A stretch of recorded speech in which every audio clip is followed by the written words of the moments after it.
رسول اللہ صلی اللہ علیہ وسلم فرماتے ہیں کہ ایک آدمی تھا پچھلی امتوں میں سے،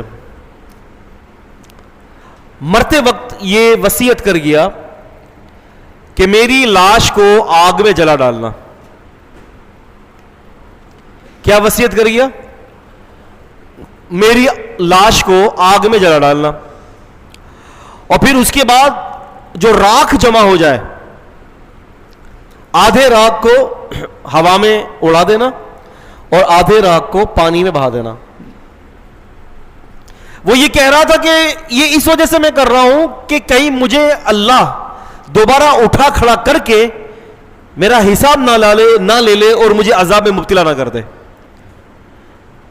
رسول اللہ صلی اللہ علیہ وسلم فرماتے ہیں کہ اللہ تبارک و تعالیٰ نے پانی کو حکم دیا کہ اس کی راکھ کو جمع کرو، ہوا کو حکم دیا کہ اس کی راکھ کو جمع کرو. اب راکھ پتہ نہیں کہاں کہاں چلی گئی ہوگی.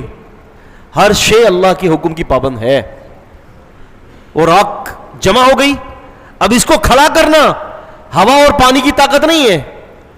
رسول اللہ صلی اللہ علیہ وسلم فرماتے ہیں کہ اللہ نے اپنے حکم سے اس کو کھڑا کر دیا دوبارہ، اور پوچھا، جبکہ وہ جانتا ہے ہمیں بتانے کے لیے، کہ تو نے ایسا کیوں کیا؟